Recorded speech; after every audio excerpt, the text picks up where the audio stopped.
अब ये क्वेश्चन बहुत ही जबरदस्त क्वेश्चन है, बहुत ही बढ़िया क्वेश्चन। ध्यान से देखेंगे इसको। दो पानी के नल एक साथ एक हौज को 9 से 3/8 घंटों में भर सकते हैं। बड़े व्यास वाला नल हौज को भरने में कम व्यास वाले नल से 10 घंटे कम समय लेता है। प्रत्येक द्वारा अलग से हौज को भरने के समय ज्ञात कीजिए। बहुत ही जबरदस्त क्वेश्चन है, ध्यान से देखेंगे। दो पानी के नल हैं, एक थोड़ा बड़ा है एक छोटा है, दोनों एक टैंक में पानी भर रहे हैं।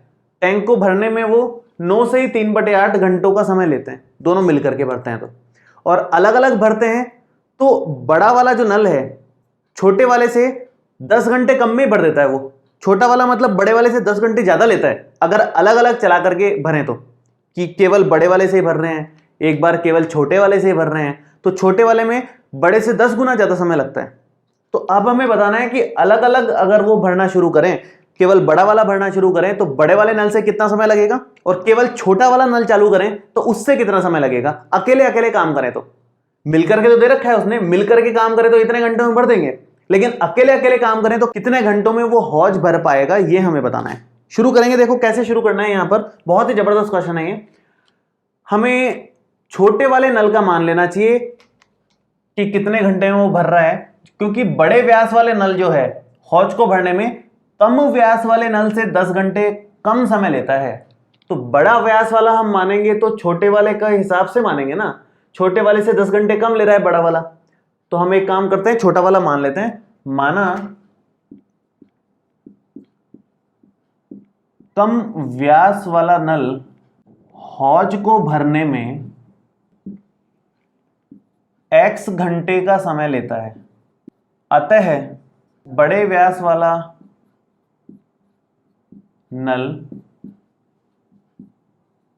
हौज को भरने में कितना समय लेगा, कम व्यास वाले नल से 10 घंटे कम, तो इसका मतलब x - 10, x वो ले रहा था, ये x - 10 घंटे का समय लेता है।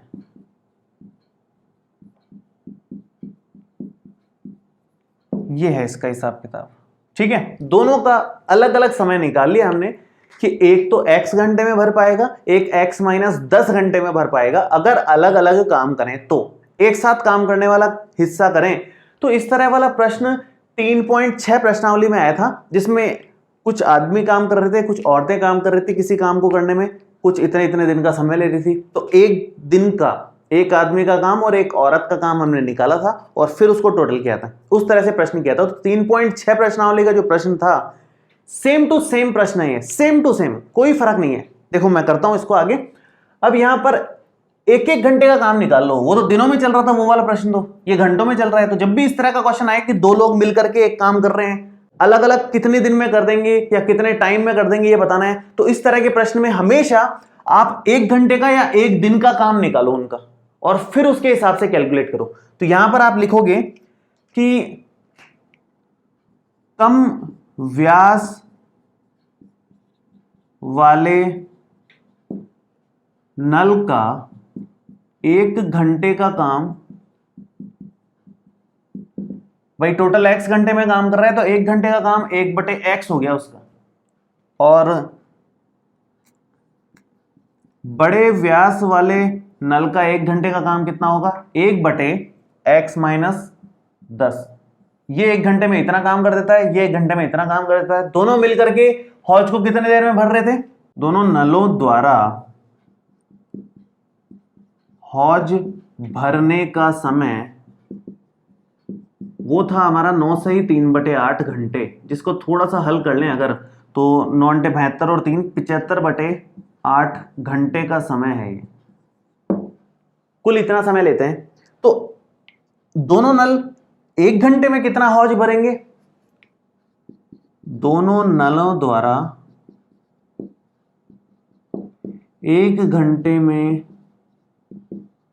भरा गया हौज, 1 घंटे में कितना हौज भर जाएगा। मान लो कि टोटल हौज को भरने में 10 घंटे लगते, तो 1 घंटे में कितना हौज भरेगा, 1/10 हिस्सा ही भरेगा ना।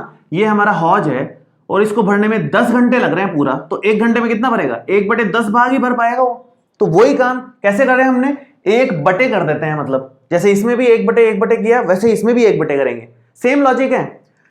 पूरा हौज भरने में 10 घंटे लग रहे हैं, 1 घंटे में इतना हौज भरेगा, अगले 1 घंटे में इतना भरेगा, अगले 1 घंटे में इतना भरेगा, ऐसे 10 हिस्से चलते जाएंगे 1-1 घंटे के। तो यही काम करना है दोनों नल द्वारा। 1 घंटे में भरा गया हौज कितना होगा, 1/75/8, इसका मतलब हो गया 8/75, ये आपका आएगा। अब इस 8/75 को इस्तेमाल करना है, कैसे इस्तेमाल करोगे, मैं ये तो हटा देता हूं। इस तरह से करोगे कि 1 घंटे का इसका काम और 1 घंटे का इसका काम मिलकर के 8/75 हो रहा है। तो आप यहां पर लिखोगे कि 1 घंटे का इसका काम मतलब 1/x और 1 घंटे का इसका काम 1/x-10, दोनों 1-1 घंटे काम करें तो नल भर ये हौज भरता है 8/75। छोटा वाला नल 1 घंटे चला प्लस बड़ा वाला नल भी 1 घंटे ही चला एक साथ, और दोनों मिलकर के 8/75 हिस्सा भर दिए हौज का 1 घंटे में। इससे अब आगे का काम हो जाएगा, एलसीएम वेलसीएम लेके हम आगे इसको सॉल्व कर लेंगे। मेन मुद्दा था वहां तक पहुंचने का जो इस तरह से किया है हमने। मैं एक बार फिर से रिपीट कर रहा हूं क्योंकि उसके आगे का काम इतना मुश्किल नहीं है, हमने किया है कई बार। जब भी इस तरह के प्रश्न आए जिसमें दो अलग अलग लोग मिलकर के किसी एक काम को कर रहे हैं और दोनों के मिलकर के किए गए समय दे रखा हो, अलग अलग समय निकालना हो कि अकेला ये इंसान इस काम को करे तो कितना समय लेगा, अकेला ये इंसान इस काम को करे तो कितना समय लेगा। इंसान की जगह नल है तो भी सेम बात है, कोई फर्क नहीं पड़ता। एक बड़ा साइज का नल है, एक छोटे साइज का नल है। बड़े साइज का नल छोटे वाले से नल से 10 घंटे कम में काम कर देता है, तो हमने मान लिया कि छोटा वाला जो है वो x घंटे में काम कर देगा, बड़ा वाला x-10 घंटे में ही काम कर देगा।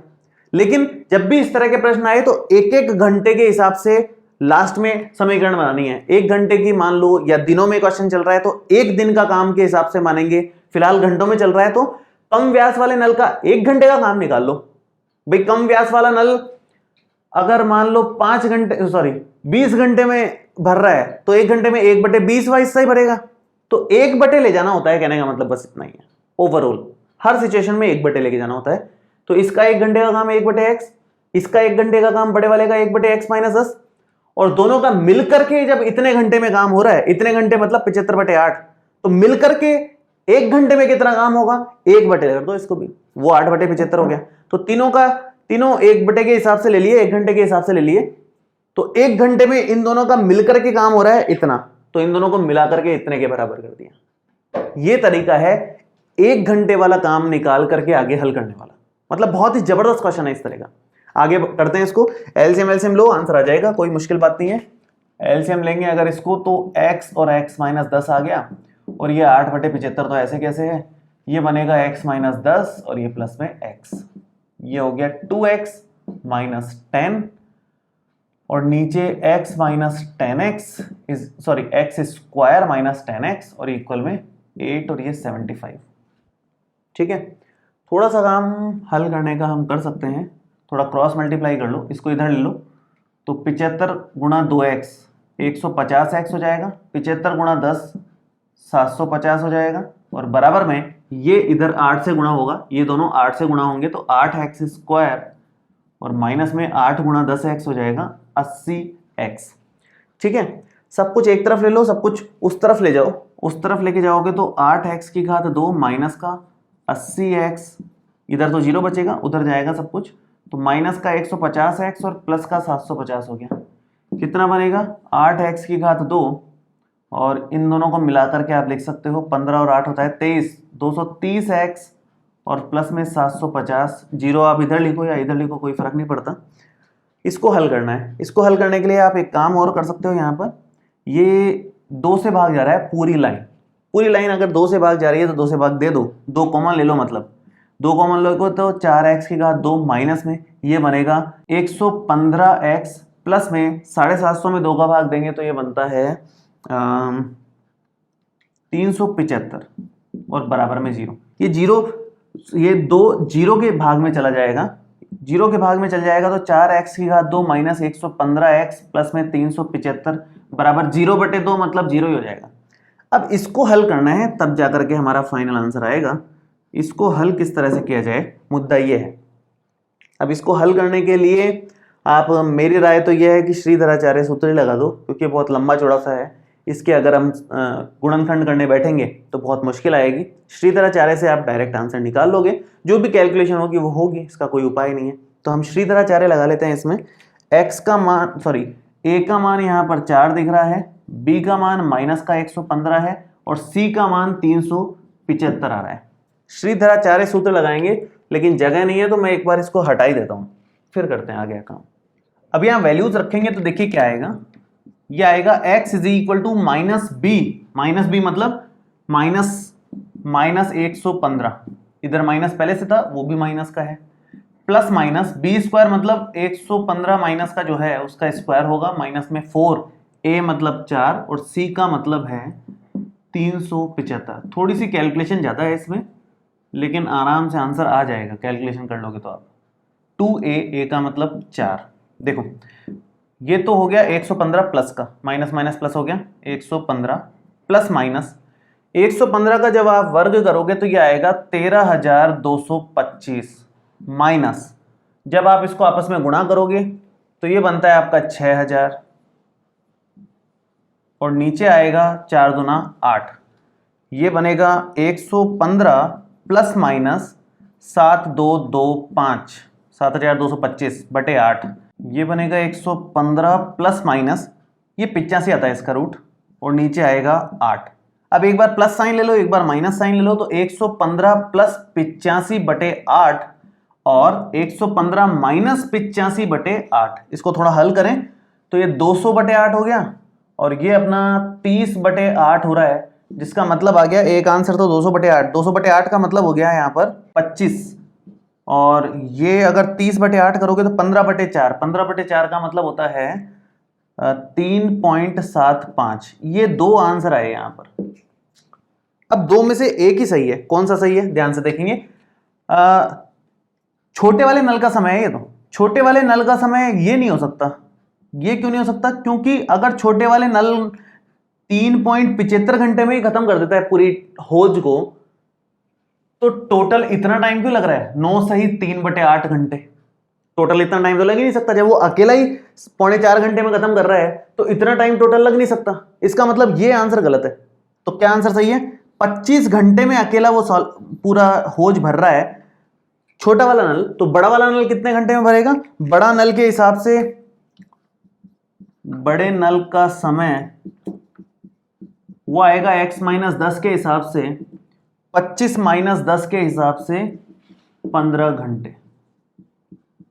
बड़ा वाला तो 15 घंटे में भर देता है और छोटा वाला 25 घंटे में उस होज को भरता है। ये है इस क्वेश्चन का फाइनल आंसर।